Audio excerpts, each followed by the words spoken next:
What if I told you that the kindest people are often the ones carrying the absolute deepest, most unresolvable grief, right? Like, that true goodness isn't some sugary, nostalgic fairy tale. It is this brutal, conscious choice, forged in the fires of death, trauma, and, devastating loss. So, welcome to the deep dive. Today, we are dismantling illusions. We're taking a really hard look at the uncomfortable realities of human connection. And we're pulling from a pretty wild stack of sources today. An author interview, deeply polarized Reddit discussions, and direct excerpts from a quietly explosive piece of literature. To start, what is the core text we're looking at? The focal point of this analysis is a book called Theo of Golden by Alan Levi. What stands out immediately in the source material is how this text just utterly dismantles the modern illusion of philanthropy. Because we live in an era where goodness is often equated with grand, visible gestures, filming yourself giving $100 to a homeless person, presenting generosity as something to be seen. But this book presses the opposite. It shows that the most radical, world-altering act of humanity is the quiet, anonymous choice to truly see the brokenness in another person, stripping away all that performative nature.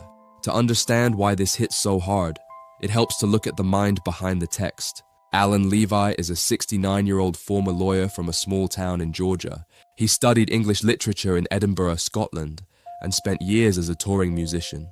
He has an entirely helter-skelter background, which is rare for an author of this type of fiction.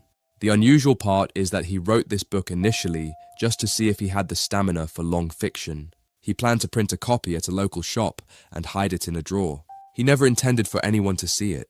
It only saw the light of day because a group of 5 close friends read the manuscript and practically forced his hand.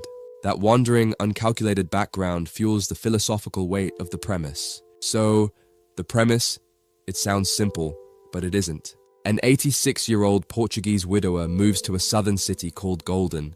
He walks into a local coffee shop called The Chalice and finds 92 pencil portraits hanging on the wall. So what does he do? He buys all of them and sets out to give them back to their subjects. On the surface, that sounds like a saccharine, feel-good premise, something predictable. But the underlying philosophy is rooted in deep repentance. Theo is not acting out of naive sweetness. He's operating from a place of profound sorrow. He tells the artist who drew the portraits, a man named Asher, "In every face, I detect sadness." That is not just a character detail. Levi admitted in an interview that he cried on almost every page while writing this, because the story is fundamentally rooted in human mortality.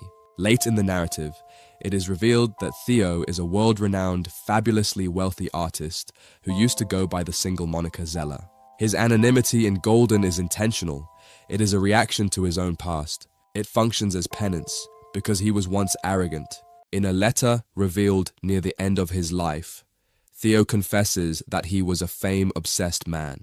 His ambition created an insurmountable rift with his daughter, leading to permanent estrangement before she died.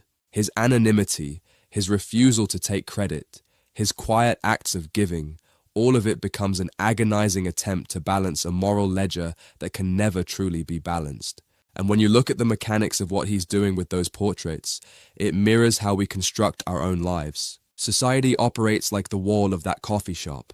We curate polished two-dimensional versions of ourselves and present them at work, in social circles, online.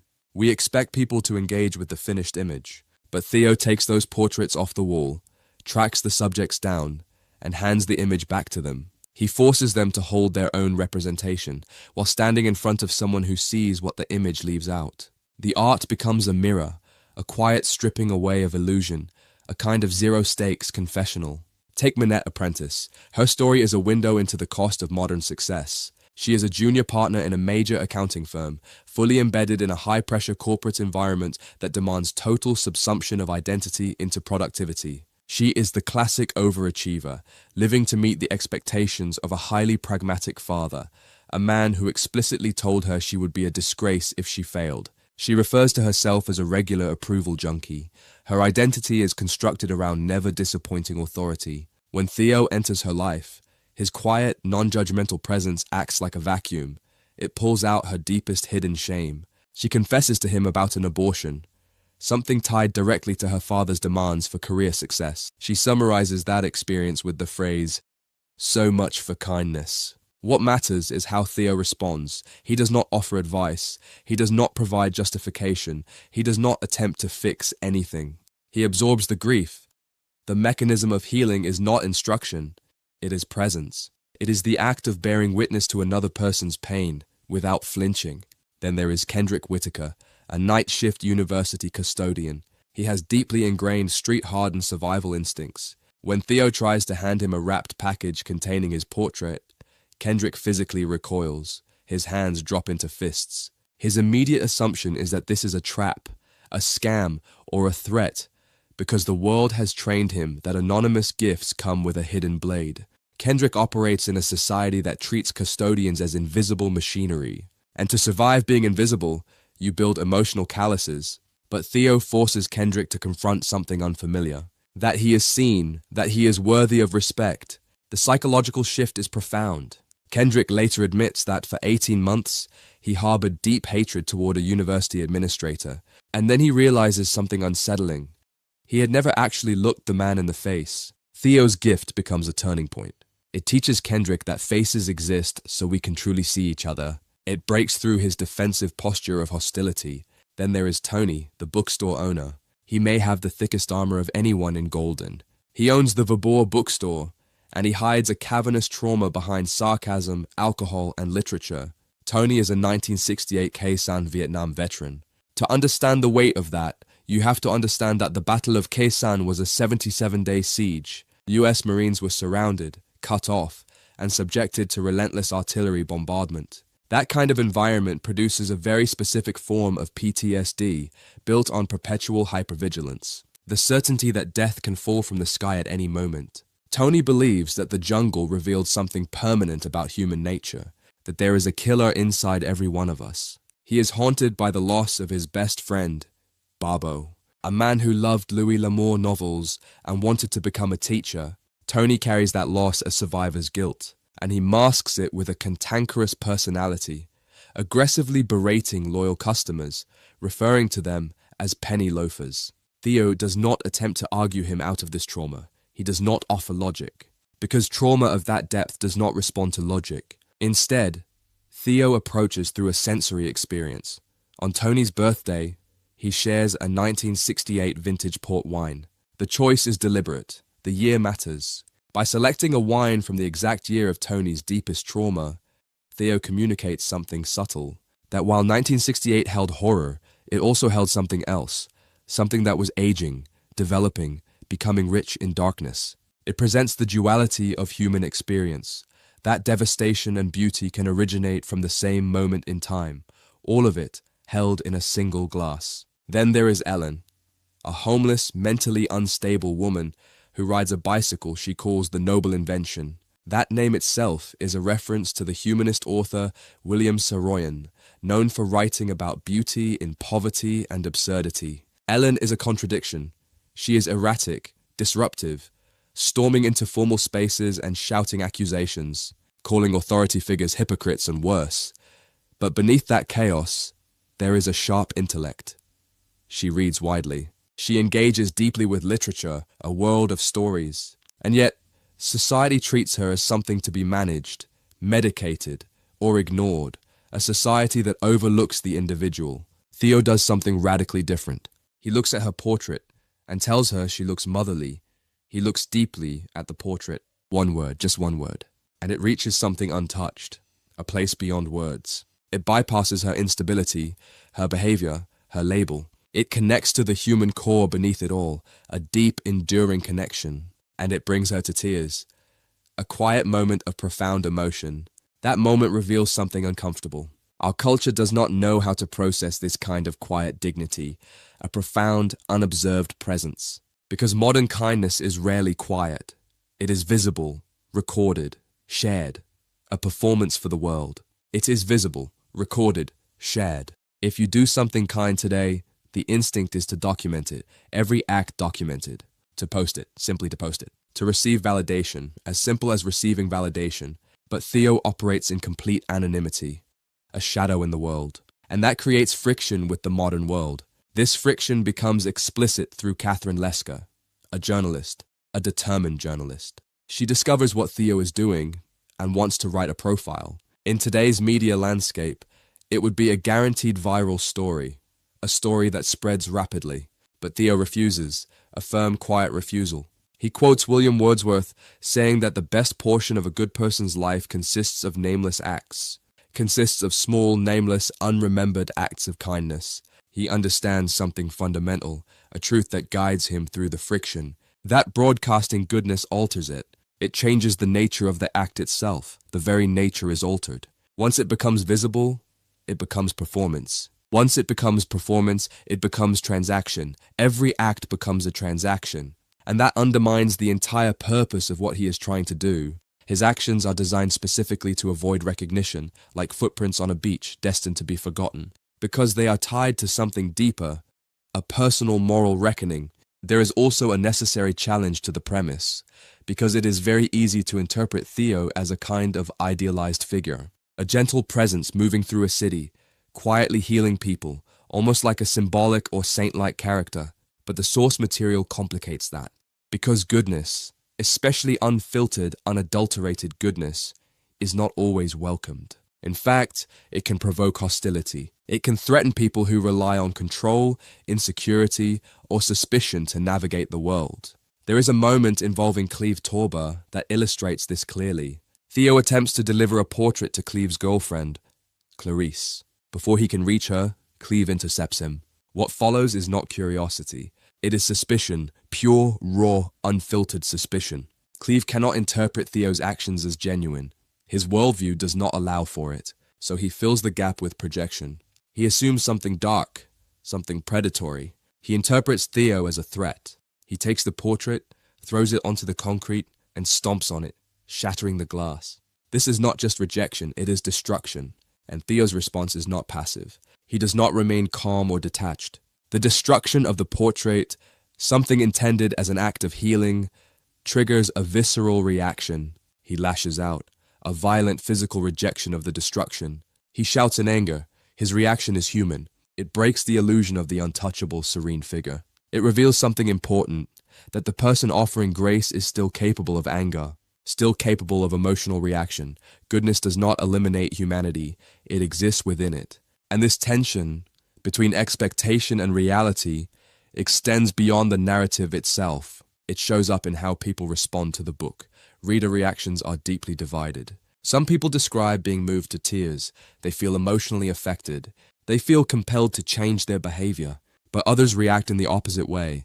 They disengage. They abandon the book. They describe it as saccharine, overly sentimental, even unsettling. One comparison stands out. A reader compared the atmosphere of the book to the film Vivarium, a psychological horror story about being trapped in a sterile, artificial environment. That comparison is striking and suggests something much deeper. It suggests that sustained kindness, when presented without irony or darkness, can feel unnatural, even disturbing. Another response connects that discomfort to a broader sense of cynicism. A reader expresses an inability to engage with the story, while focusing instead on global instability and political disillusionment. The implication is clear. When the world feels unstable, localized kindness can feel insignificant or irrelevant. But that reaction reveals something deeper. It shows how cynicism can calcify perception. It narrows the ability to engage with small, human-scale narratives. So the question becomes unavoidable. Why does consistent, quiet kindness feel unnatural? Part of the answer lies in conditioning. Modern storytelling often centers on conflict, anti-heroes, and moral ambiguity. We are accustomed to sarcasm, to tension, to collapse. When those elements are absent, the experience feels unfamiliar, and unfamiliar experiences often produce discomfort. Engaging with this kind of story requires something different. It requires slowing down. It requires attention. It requires a willingness to look closely at everyday human interaction. And that is not always comfortable, because it brings the focus back to the self. It raises questions about how we interact with the people around us. It removes the distance created by spectacle and replaces it with proximity. The author anticipated this kind of response. When confronted with criticism that the story lacked depth, that it was overly gentle, he offered a direct rebuttal. He pointed out the presence of death throughout the narrative, not symbolic death, actual loss. A child dies in an accident. A young girl is killed in a drunk driving incident. There are characters living with severe physical and emotional trauma. This is not a frictionless world. The kindness in the story exists alongside suffering, not separate from it. And that contrast is what gives the kindness its weight. It is not naive. It is not unaware. It is positioned directly against pain, which reframes it entirely. It becomes not an escape from reality, but a response. This brings us to the core purpose of the deep dive, the set of takeaways drawn from the material, 4 shifts in perspective that challenge how someone might move through everyday life. The first takeaway is that accumulated wealth functions as a kind of moral ledger. This idea draws from philosophical references within the material, particularly critiques of modern apathy and the way people relate to resources. In this framing, wealth is not only financial, it extends to time, attention, emotional availability, physical presence, and the ability to listen. The question becomes, how much of that accumulated capacity is left unused, sitting dormant, while people nearby are in need of connection? It reframes the idea of hoarding, not as material accumulation alone, but as emotional withholding. Even empathy can be stored, even care can be withheld. The second takeaway is the idea of embracing the stony ground of trauma. The argument presented is that grief and suffering are not simply damage to be avoided or erased, they function more like raw material. There is a comparison made to viticulture, where the best results come not from easy conditions, but from difficult terrain, from soil that forces roots to grow deeper, from pressure, constraint, and resistance. In that analogy, trauma becomes the stony ground, the difficult conditions that force depth. The idea is that painful experiences are not only events to survive, but conditions that shape future capacity for empathy. If they are avoided or bypassed too quickly, something essential is lost, not healing itself, but depth of understanding. The third takeaway is that true perception requires acknowledging sadness, not expressing it constantly, not performing it, but recognizing that it exists beneath the surface of others. The claim is that most people move through daily life expecting emotional neutrality from those around them. Smooth interactions, stable responses, predictable behavior. And when that expectation is disrupted, frustration arises. But if the underlying assumption changes, if every person is understood to be carrying some form of unspoken struggle, then interpretation shifts. Reactions become more patient, less reactive, more grounded. It is not about announcing pain, it is about recognizing it without needing it to be visible. The fourth takeaway is that humanity cannot be outsourced. There is a tendency in modern systems to delegate care, to assign emotional responsibility to institutions, to equate moral participation with financial contribution, with donations, with indirect support. But the argument presented here is that this creates distance, and distance reduces engagement. The core acts of human connection, looking someone in the eye, acknowledging presence, responding directly, cannot be fully delegated. They require proximity.